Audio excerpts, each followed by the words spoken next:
Hello दोस्तों, नमस्कार। मैं हूं अविनाश और आप देख रहे हैं हमारे साथ अविनाश हिंदी एकेडमी। दोस्तों, आज मैं आप सबके लिए लेकर आया हूं उपन्यास साहित्य में दूसरे भाग की प्रश्नोत्तरी। और इस प्रश्नोत्तरी में आप 51 से लेकर 100 तक के प्रश्नों का हल देखेंगे। दोस्तों, अगर आप सभी पहले भाग की प्रश्नोत्तरी नहीं देखे हैं तो डिस्क्रिप्शन बॉक्स में उसकी लिंक है, वहां से जाकर आप उपन्यास साहित्य के पहले भाग की प्रश्नोत्तरी देखकर अपना मूल्यांकन कर सकते हैं। तो चलिए देर न करते हुए शुरू करते हैं आज की यह दूसरे भाग की प्रश्नोत्तरी। इसमें पहला प्रश्न है, निम्न उपन्यासों में से कौन सा उपन्यास आंचलिक उपन्यास है, उसको आपको बताना है। इसके विकल्प हैं गोदान, दादा कामरेड, नीला चांद या फिर मैला आंचल। तो आप सभी सही विकल्प की पहचान कर लिए होंगे। इसमें सही विकल्प है मैला आंचल। जो उपन्यास है यह आंचलिक उपन्यास है, जो कि बिहार की पृष्ठभूमि पर लिखा गया उपन्यास है। और इस उपन्यास को लिखने वाले फणीश्वर नाथ रेणु हैं, जबकि गोदान जो है यह प्रेमचंद द्वारा लिखित उपन्यास तथा दादा कामरेड, पार्टी कामरेड उपन्यास, दिव्या, यह सब उपन्यास जो है वह यशपाल द्वारा लिखित उपन्यास है। और नीला चांद शिव प्रसाद सिंह द्वारा लिखित उपन्यास है। बढ़ते हैं अगले 52वें प्रश्न की तरफ। प्रश्न है, कौन सा कथन असत्य है? असत्य कथन की पहचान आपको करनी है। इसके विकल्प हैं रेणु जी ने बिहार के ग्रामीण अंचल से कथानक लिए हैं। ऑप्शन बी है चारुचंद्र लेख यशपाल का उपन्यास है। ऑप्शन सी बाण भट्ट की आत्मकथा के लेखक हजारी प्रसाद द्विवेदी हैं। ऑप्शन डी झूठा सच का कथानक देश की विभाजन की त्रासदी पर आधारित है। आपको असत्य कथन की पहचान करना है, तो आप सभी असत्य कथन की पहचान कर लिए होंगे। इसका सही उत्तर है ऑप्शन नंबर बी, क्योंकि चारुचंद्र लेख जो उपन्यास है यह जो है वह हजारी प्रसाद द्विवेदी द्वारा लिखित उपन्यास है, जबकि झूठा सच जो उपन्यास है यह यशपाल द्वारा लिखित उपन्यास है। तो इसका सही उत्तर है ऑप्शन नंबर बी। बढ़ते हैं अगले और 53 प्रश्न की तरफ। प्रश्न है, इनमें से कौन सा उपन्यास हजारी प्रसाद द्विवेदी का नहीं है? इसके विकल्प हैं अनाम दास का पोथा, पुनर्नवा, दिव्या या फिर बाण भट्ट की आत्मकथा। तो आप सभी इसका सही उत्तर पहचान लिए होंगे। ऑप्शन नंबर सी इसका सही उत्तर है। दिव्या उपन्यास जो है यह हजारी प्रसाद द्विवेदी द्वारा लिखित नहीं है, बल्कि यह यशपाल द्वारा लिखित उपन्यास है। बढ़ते हैं अगले और महत्वपूर्ण प्रश्न की तरफ। यह कई बार परीक्षा में पूछा गया प्रश्न है। आपको बताना है कि राग दरबारी जो उपन्यास है कि रचनाकार का नाम बताइए। इसके विकल्प हैं अमृत राय, श्री लाल शुक्ल, मोहन राकेश या फिर भीष्म साहनी। तो आप सभी इसका सही उत्तर पहचान लिए होंगे। राग दरबारी जो उपन्यास लिखा गया है वह श्री लाल शुक्ल द्वारा लिखित उपन्यास है। बढ़ते हैं अगले प्रश्न की तरफ।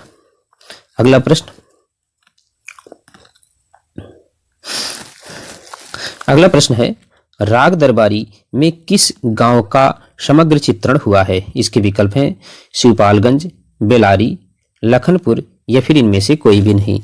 55वें प्रश्न का सही उत्तर आप सबको बताना है, तो इसका सही उत्तर है ऑप्शन नंबर ए। राग दरबारी जो उपन्यास श्रीलाल शुक्ल द्वारा लिखित है इस पे शिवपालगंज की कथा का वर्णन है। बढ़ते हैं अगले प्रश्न की तरफ। प्रश्न है, स्वतंत्रोत्तर भारत के ग्रामीण जीवन की मूल्यहीनता और परत दर परत उघाड़ने की कोशिश इनमें से किस उपन्यास में की गई है? इसके विकल्प हैं झूठा सच, राग दरबारी, हुजूर दरबार, अलग अलग बैतरणी। प्रश्न 56 का सही उत्तर बताना है आप सबको। इसका सही उत्तर है ऑप्शन नंबर बी, राग दरबारी उपन्यास, जो कि श्रीलाल शुक्ल द्वारा लिखित उपन्यास है। बढ़ते हैं अगले प्रश्न की तरफ। अगला प्रश्न है, पंचायत कॉलेज की प्रबंध समिति और कोऑपरेटिव सोसाइटी के सूत्रधार वैद्य जी किस उपन्यास के पात्र हैं? इसके विकल्प हैं आधा गांव, दादा कामरेड, अलग अलग बैतरणी, राग दरबारी। तो आप सभी इसका सही उत्तर पहचान कर बताएंगे। इसका सही उत्तर है ऑप्शन नंबर डी, राग दरबारी जो उपन्यास है इसके ये सभी जो है स्थान है तथा वैद्य जी इसके प्रमुख पात्र हैं। बढ़ते हैं अगले और 58वें प्रश्न की तरफ। प्रश्न है, प्रजातंत्र और लोकतंत्र के नाम पर हमारे चारों ओर फलने फूलने वाली राजनीतिक सांस्कृतिक के प्रतिनिधि का पात्र वैद्य जी किस उपन्यास कार की सृष्टि है? तो आप सभी इसका सही उत्तर पहचान लिए होंगे। इसका सही उत्तर है option number B, Shri Lal शुक्ल द्वारा लिखित उपन्यास राग दरबारी के पात्र हैं वैद्य जी। बढ़ते हैं 59वें प्रश्न की तरफ। प्रश्न है, इनमें से मोहन राकेश का उपन्यास कौन सा है? इसके विकल्प हैं उखड़े हुए लोग, ना आने वाला कल, यह पंथ बंधु है था, या फिर वे दिन। तो 59वें प्रश्न का सही उत्तर है ऑप्शन नंबर बी, ना आने वाला कल उपन्यास जो है यह मोहन राकेश का उपन्यास है, जबकि वे दिन तथा लालटेन की छत निर्मल वर्मा का उपन्यास है। यह पंथ बंधु था नरेश मेहता का उपन्यास है। बढ़ते हैं अगले और 60वें प्रश्न की तरफ। प्रश्न है, इनमें से निर्मल वर्मा का उपन्यास कौन सा नहीं है? इसके विकल्प हैं लालटेन की छत, वे दिन, उखड़े हुए लोग, एक चिथड़ा सुख। तो आप सभी इसका सही उत्तर पहचान कर बताएंगे। इसका सही उत्तर है ऑप्शन नंबर सी, उखड़े हुए लोग जो उपन्यास है यह निर्मल वर्मा का उपन्यास नहीं है। तो आपको कमेंट बॉक्स में लिखकर बताना है कि यह उपन्यास किसके द्वारा लिखित उपन्यास है। बढ़ते हैं अगले और 61वें प्रश्न की तरफ। प्रश्न है, आपका बंटी उपन्यास की लेखिका कौन है? इसके विकल्प हैं उषा प्रियंवदा, मेहरुन्निसा परवेज, नासिरा शर्मा, या फिर मनु भंडारी। तो मनु भंडारी द्वारा लिखित एक प्रसिद्ध उपन्यास है आपका बंटी। ऑप्शन नंबर डी इसका बिल्कुल सही उत्तर है। बढ़ते हैं अगले प्रश्न की तरफ। प्रश्न है, महाभोज उपन्यास इनमें से किसके द्वारा लिखा हुआ है? इसके विकल्प हैं राजेंद्र यादव, नासिरा शर्मा, मनु भंडारी, या फिर धर्मवीर भारती। तो 62वें प्रश्न का सही उत्तर है आपका बंटी, महाभोज जो उपन्यास है यह मनु भंडारी द्वारा लिखित उपन्यास है। बढ़ते हैं अगले प्रश्न की तरफ। प्रश्न है, 55 खंभे लाल दीवारें उपन्यास के रचनाकार का नाम बताइए। इसके विकल्प हैं मृदुला गर्ग, उषा प्रियंवदा, मनु भंडारी, या फिर मैत्रेयी पुष्पा। तो इसका सही उत्तर है option number B, Maitreyi Pushpa द्वारा लिखित उपन्यास है 55 खंभे लाल दीवारें। बढ़ते हैं अगले और 64वें प्रश्न की तरफ। प्रश्न है, चित कोबरा उपन्यास किसके द्वारा लिखा हुआ है? इसके विकल्प हैं मृदुला गर्ग, उषा प्रियंवदा, संजीव, या फिर राजेंद्र यादव। तो 64वें प्रश्न का सही उत्तर आप सबको बताना है। इसका सही उत्तर है ऑप्शन नंबर ए, मृदुला गर्ग द्वारा लिखित उपन्यास है चित कोबरा। 65वां प्रश्न। प्रश्न है, इनमें से नरेश मेहता का उपन्यास कौन सा है? इसके विकल्प हैं उखड़े हुए लोग, अंधेरे बंद कमरे, यह पंथ बंधु था, अलग अलग बैतरणी। तो इसका सही उत्तर आप सबको पहचान कर बताना। इसका सही उत्तर है ऑप्शन नंबर सी, यह पंथ बंधु था जो उपन्यास है यह नरेश मेहता द्वारा लिखित उपन्यास है। 66वां प्रश्न। प्रश्न है, फ्लैशबैक पद्धति जिसको पूर्व दीप्त पद्धति भी कहा जाता है पर लिखा गया हिंदी का प्रथम उपन्यास कौन सा है? इसके विकल्प हैं सुनीता, त्यागपत्र, शेखर एक जीवनी, या फिर आधा गांव। तो आप सभी इसका सही उत्तर पहचान लिए होंगे। इसका सही उत्तर है ऑप्शन नंबर सी, शेखर एक जीवनी जो उपन्यास है जो कि अज्ञेय द्वारा लिखित उपन्यास है, जो फ्लैशबैक पद्धति जिसे पूर्व दीप्त पद्धति के नाम से जानते हैं उस प्रकार उस पद्धति पर लिखा गया यह उपन्यास है। जबकि सुनीता और त्यागपत्र यह जैनेन्द्र का उपन्यास है, आधा गांव राही मासूम रजा का उपन्यास है। तो इस प्रकार इसका सही उत्तर जो है वह है ऑप्शन नंबर सी। बढ़ते हैं अगले प्रश्न की तरफ। प्रश्न है, संस्कृत की कथा आख्यायिका की ढंग पर लिखा गया हिंदी का उपन्यास इनमें से कौन सा है? इसके विकल्प हैं पुनर्नवा, बाणभट्ट की आत्मकथा, अलग अलग बैतरणी, या फिर नीला चांद। तो 67वें प्रश्न का जो सही उत्तर है वह है ऑप्शन नंबर बी, बाणभट्ट की आत्मकथा, जो कि हजारी प्रसाद द्विवेदी द्वारा लिखित उपन्यास है। यह संस्कृत की कथा आख्यायिका ढंग पर लिखा गया उपन्यास है। बढ़ते हैं अगले और 68वें प्रश्न की तरफ। मणिक मुल्ला किस उपन्यास का पात्र है? इसके विकल्प हैं गुनाहों का देवता, आधा गांव, सूरज का सातवां घोड़ा, या फिर बाबा बटेश्वर नाथ। तो 68वें प्रश्न का सही उत्तर है ऑप्शन नंबर सी, सूरज का सातवां घोड़ा उपन्यास के पात्र हैं मणिक मुल्ला। बढ़ते हैं अगले प्रश्न की तरफ। प्रश्न है, सोया हुआ जल उपन्यास के लेखक कौन है? इसके विकल्प हैं मोहन राकेश, सर्वेश्वर दयाल सक्सेना, धर्मवीर भारती, मनोहर श्याम जोशी। 69वें प्रश्न का सही उत्तर है ऑप्शन नंबर बी, सोया हुआ जल जो उपन्यास है यह सर्वेश्वर दयाल सक्सेना द्वारा लिखित उपन्यास है। अगला और 70वां प्रश्न आप सबके लिए। प्रश्न है, किस उपन्यास में पुराना बट वृक्ष गांव के विगत 100 वर्षों में हुए परिवर्तन का वर्णन करता है? इसके विकल्प हैं डूबते मस्तूल, आधा गांव, बाबा बटेश्वर नाथ, या फिर इनमें से कोई भी नहीं। तो 70वें प्रश्न का सही उत्तर है ऑप्शन नंबर सी, बाबा बटेश्वर नाथ, जो कि अज्ञेय द्वारा लिखित उपन्यास है। इसमें यह एक पुराना वट वृक्ष है जो गांव के विगत 100 वर्षों की घटना का वर्णन करता है। बढ़ते हैं अगले और 71वें प्रश्न की तरफ। प्रश्न है, मृणाल किस उपन्यास का पात्र है? इसके विकल्प हैं डूबते मस्तूल, त्यागपत्र, विवर्त या फिर जहाज का पंछी। 71वें प्रश्न का सही उत्तर है ऑप्शन नंबर बी, त्यागपत्र उपन्यास, जो कि जैनेन्द्र द्वारा लिखित उपन्यास है, उसकी पात्र है मृणाल। 72वां प्रश्न, इनमें से कौन सा उपन्यास फणीश्वर नाथ रेणु का है? इसके विकल्प हैं मैला आंचल, परती परिकथा, दीर्घ तपा या फिर उपयुक्त सभी। तो आप सबको इसका सही उत्तर पता है। इसका सही उत्तर है ऑप्शन नंबर डी, मैला आंचल, परती परिकथा तथा दीर्घ तपा। जितने भी उपन्यास हैं ये सभी उपन्यास फणीश्वर नाथ रेणु द्वारा लिखा गया उपन्यास है। 73वां प्रश्न, पूर्णिया जिले के मैरीगंज को किस उपन्यास का कथानक केंद्र बनाया गया है? यहाँ पे मोरीगंज लिखा है जबकि इसका वास्तविक नाम मैरीगंज होना चाहिए। यह पूर्णिया जिले में पड़ता है। किस उपन्यास के कथानक का यह केंद्र है, इसको आपको बताना है। इसके विकल्प है मैला आंचल, परती परिकथा, जुलूस या फिर दीर्घ तपा। तो 73वें प्रश्न का सही उत्तर है ऑप्शन नंबर ए, मैला आंचल, जो कि फणीश्वर नाथ रेणु द्वारा लिखित उपन्यास है, उसका प्रमुख घटना केंद्र है पूर्णिया जिला का मोरीगंज गांव। बढ़ते हैं अगले और 74वें प्रश्न की तरफ। प्रश्न है, कौन सा उपन्यास यशपाल का है? इसके विकल्प हैं दिव्या, पार्टी कामरेड, दादा कामरेड, उपर्युक्त सभी। तो इसका सही उत्तर है ऑप्शन नंबर डी, उपर्युक्त सभी। दिव्या, पार्टी कामरेड तथा दादा कामरेड उपन्यास यशपाल द्वारा लिखित उपन्यास है। यशपाल जो है वह मार्क्सवादी विचारधारा के उपन्यासकार हैं। बढ़ते हैं अगले प्रश्न की तरफ। 75वां प्रश्न है, निम्नलिखित में से गलत युग्म को अलग करना है, उसको पहचानना है कि कौन सा जो है मिलान गलत है। प्रेमचंद रंगभूमि लिखा है, क्या यह सही है गलत, इसको बताना है। भीष्म सानी तमस लिखा है, क्या यह सही गलत, इसको बताना है।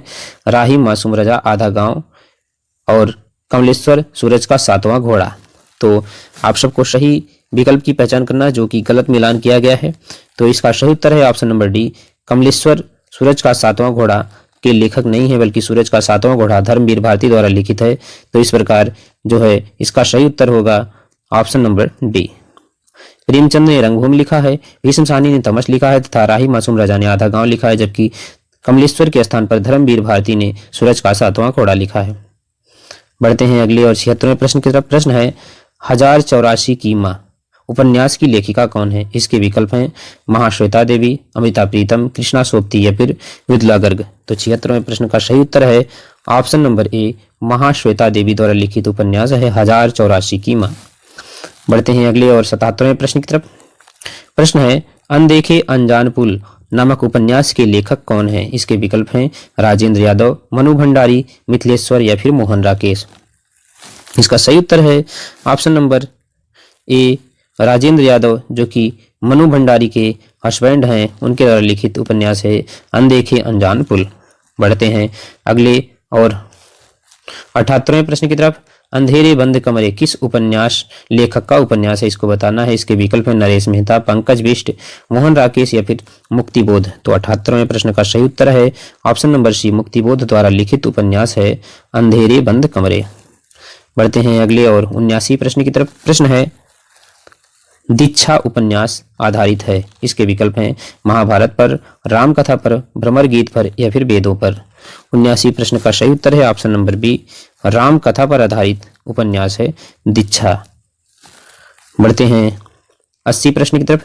प्रश्न है, नदी के दीप किस विधा की रचना है? इसके विकल्प हैं कहानी, उपन्यास, रेखाचित्र, निबंध। तो हम सभी उपन्यास साहित्य को पढ़ रहे हैं, तो इसका सही उत्तर होगा ऑप्शन नंबर बी, उपन्यास। अब आपको बताना है कि नदी का दीप यह जो उपन्यास है यह किसके द्वारा लिखित उपन्यास है, इसको आप कमेंट बॉक्स में लिखकर अवश्य बताएं। बढ़ते हैं अगले और 81 प्रश्न की तरफ।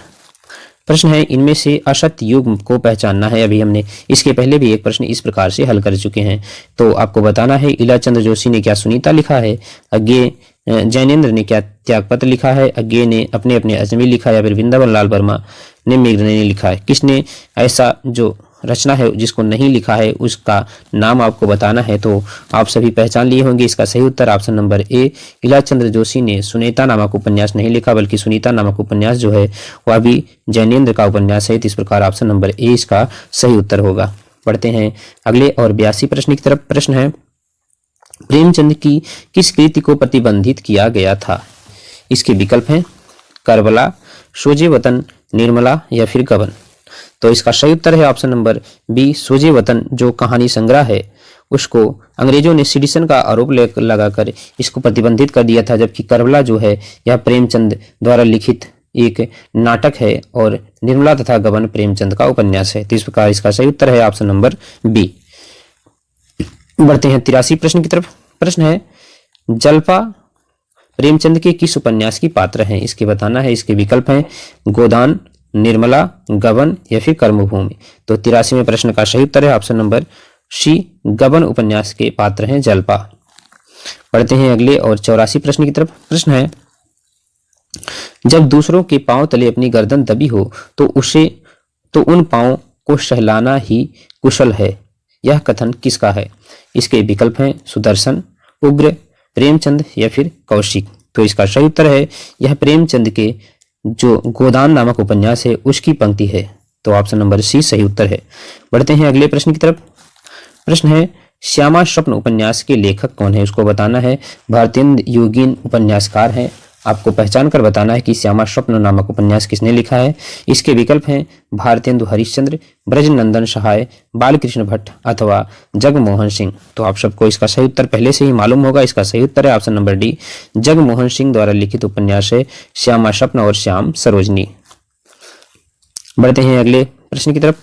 प्रश्न है, प्रेमचंद का अधूरा उपन्यास कौन सा है जिसको उन्होंने पूरा नहीं कर पाए, उसके पहले ही उनकी मृत्यु हो गई? वह उपन्यास आपको पहचानना है। इसके विकल्प हैं वरदान, कायाकल्प, मंगलसूत्र या फिर रंगभूमि। तो आप सभी पहचान लिए होंगे। इसका सही उत्तर है 86वें प्रश्न का सही उत्तर है ऑप्शन नंबर बी, मंगलसूत्र नामक जो उपन्यास है यह प्रेमचंद का अधूरा उपन्यास है जिसको उनके पुत्र अमृत राय ने पूरा किया। बढ़ते हैं अगले प्रश्न की तरफ।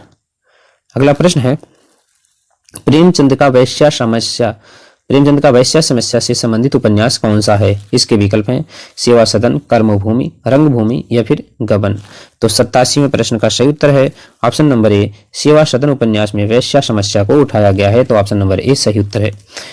अगला प्रश्न है, सती मैया का चौरा उपन्यास के लेखक का कौन है? इसके विकल्प हैं रांगे राघव, भैरव प्रसाद गुप्त, रामदरस मिश्र या फिर नागार्जुन। तो 88वें प्रश्न का सही उत्तर है ऑप्शन नंबर बी, भैरव प्रसाद गुप्त द्वारा लिखित उपन्यास है सती मैया का चौरा। बढ़ते हैं अगले प्रश्न की तरफ। प्रश्न है, मन वृंदावन उपन्यास के रचयिता इनमें से कौन है? इसके विकल्प हैं मोहन राकेश, लक्ष्मी नारायण मिश्र, लक्ष्मी नारायण लाल या फिर अमृत लाल नागर। आप सब को पहचानना है। इसमें से मैं आपको बता देता हूं कि ए और डी नहीं होगा। अब बी और सी में आपको पहचान कर बताना है कि 89वें प्रश्न का सही उत्तर कौन है। तो इसका सही उत्तर है option number C, Lakshmi Narayan Lal द्वारा लिखित उपन्यास है मन वृंदावन। बढ़ते हैं अगले प्रश्न की तरफ। प्रश्न है 90 स्थान का प्रश्न है, डूबते मस्तूल के रचनाकार कौन है? उसको बताना है आपको। इसके विकल्प हैं नरेश मेहता, प्रभाकर माचवे, अमृत राय या फिर सर्वेश्वर दयाल सक्सेना। तो 90वें प्रश्न का सही उत्तर है डूबते मस्तूल नामक जो उपन्यास है उसको नरेश मेहता ने लिखा है। ऑप्शन नंबर ए इसका सही उत्तर है। बढ़ते हैं 91वें प्रश्न की तरफ। प्रश्न है, मित्रों मर जानी की लेखिका कौन है? इसके विकल्प हैं मृदुला गर्ग, कृष्णा सोबती, उषा प्रेमवदा या फिर नासिरा शर्मा। तो 91वें प्रश्न का सही उत्तर है ऑप्शन नंबर ए, कृष्णा सोबती द्वारा लिखित उपन्यास है मित्रों मर जानी। तो ऑप्शन नंबर बी इसका सही उत्तर होगा। बढ़ते हैं अगले प्रश्न की तरफ। अगला 91 नंबर का जो प्रश्न आप सबके लिए 92 नंबर का जो प्रश्न आप सबके लिए है वह है, आपको इसको क्रम बताना है कि कौन सा क्रम सही है। बढ़ते हुए क्रम में आपको पहचानना है और उस सही क्रम को आपको पहचान करके बताना है। तो इसका जो विकल्प है मैं पढ़ देता हूँ। चंद्रकांता, परीक्षा गुरु, झांसी की रानी, गोदान, परीक्षा गुरु, चंद्रकांता, गोदान, झांसी की रानी, झांसी की रानी, चंद्रकांता, गोदान, परीक्षा गुरु, गोदान, झांसी की रानी, चंद्रकांता, परीक्षा गुरु। तो आप सबको पहचान कर बताना है। तो आशा है कि आप सभी ने इसका पहचान कर लिया होगा। इसका सही जो उत्तर है वह है ऑप्शन नंबर बी, परीक्षा गुरु, जो कि लाला श्रीनिवास दास द्वारा लिखित है। वह हिंदी का प्रथम उपन्यास माना जाता है। उसके पश्चात चंद्रकांता, जो कि देवकीनंदन खत्री द्वारा लिखित उपन्यास है, इसको दूसरे उपन्यास, और गोदान उसके बाद लिखा गया उपन्यास जो कि प्रेमचंद द्वारा लिखित 1936 ईस्वी का उपन्यास है, तथा झांसी की रानी वृंदावन लाल वर्मा द्वारा लिखित उपन्यास है। तो इसका सही उत्तर जो है ऑप्शन नंबर बी है। बढ़ते हैं अगले और 93वें प्रश्न की तरफ। 93वें प्रश्न में आपको पहचानना है और इसको मिलान करना है। आपको बताना है इसमें से सबसे पहले हम पहचान लेते हैं कि प्रेमचंद ने कौन सा उपन्यास लिखा। तो आप सबको पता होगा प्रेमचंद द्वारा लिखित उपन्यास है प्रेमाश्रम। और प्रसाद ने कौन सा उपन्यास लिखा, तो प्रसाद ने लिखा था कंकाल नामक उपन्यास। जबकि लाला श्रीनिवास दास ने परीक्षा गुरु नामक उपन्यास लिखा और बालकृष्ण भट्ट ने जो उपन्यास लिखा वह लिखा नूतन ब्रह्मचारी। तो 93 प्रश्न का इस हिसाब से जो उत्तर होगा वह होगा इस विकल्प में से डी वाला विकल्प सही होगा। 2, 4, 1 और 3। बढ़ते हैं अगले और 94 प्रश्न की तरफ। प्रश्न है कौन सा उपन्यास राजेंद्र यादव का है, उसको आपको पहचानना है। इसके विकल्प हैं राग दरबारी, महाभोज, सारा आकाश या फिर टिप्पणी। 94 प्रश्न का सही उत्तर आपको बताना है। तो 94 प्रश्न का सही उत्तर है सारा आकाश जो उपन्यास है यह राजेंद्र यादव द्वारा लिखित उपन्यास है, जबकि राग दरबारी श्रीलाल शुक्ल तथा महाभोज मनु भंडारी का उपन्यास है। बढ़ते हैं अगले और 95 प्रश्न की तरफ। प्रश्न है यशपाल किस वर्ग के उपन्यासकार हैं। अभी हमने इस बात पर चर्चा की थी, आपको इसमें से बताना है क्या वह जासूसी उपन्यास है या फिर सामाजिक उपन्यास, मनोवैज्ञानिक या फिर मार्क्सवादी उपन्यास। तो आप सबको सही पता होगा कि जो यशपाल हैं वह मार्क्सवादी उपन्यासकार हैं। 95 प्रश्न का डी वाला विकल्प सही होगा। बढ़ते हैं अगले और 96 प्रश्न की तरफ। प्रश्न है इनमें से कौन सा उपन्यास आंचलिक उपन्यास है। इसके विकल्प हैं प्रति परिकथा, मैला आंचल, रतिनाथ की चाची या फिर ये सभी। तो 96 प्रश्न का जो सही उत्तर है वह है ऑप्शन नंबर डी। ये सभी जो उपन्यास हैं प्रति परिकथा, मैला आंचल तथा रतिनाथ की चाची यह एक आंचलिक उपन्यास है। तो ऑप्शन नंबर डी इसका सही उत्तर है। बढ़ते हैं अगले और 97 प्रश्न की तरफ। प्रश्न है कौन सा उपन्यास मनोहर श्याम जोशी का है। इसके विकल्प हैं कश्यप, क्याब, टाटा प्रोफेसर, षष्ठी वल्लभ पंत या फिर ये सभी। तो आप सबको पता होगा उपर्युक्त जितने भी उपन्यास हैं उसको मनोहर श्याम जोशी ने लिखा था। तो इसका सही उत्तर है 97 प्रश्न का सही उत्तर ऑप्शन नंबर डी ये सभी। बढ़ते हैं अगले और 98 प्रश्न की तरफ। प्रश्न है मनु भंडारी का कौन सा उपन्यास बिखरते टूटते दाम्पत्य संबंध से बच्चों पर पड़ने वाले दुष्प्रभावों का से जुड़ा है। आपको बताना है कि मनु भंडारी का कौन सा उपन्यास है जो टूटते दाम्पत्य के संबंध में बच्चों पर पड़ने वाले दुष्प्रभाव को दर्शाया गया है, जो कि मनु भंडारी का एक प्रसिद्ध उपन्यास है। क्या वह महाभोज है या फिर आपका बंटी या फिर 1 इंच मुस्कान या फिर इनमें से कोई भी नहीं। तो आप सभी पहचान लिए होंगे। इसका सही उत्तर है ऑप्शन नंबर बी आपका बंटी नामक उपन्यास में इस प्रकार की घटना घटी है।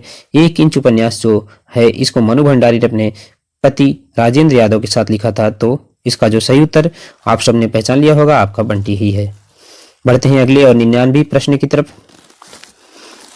प्रश्न है प्रेमचंद की इन उपन्यासों को रचना काल के आरोही क्रम में व्यवस्थित करना है आपको।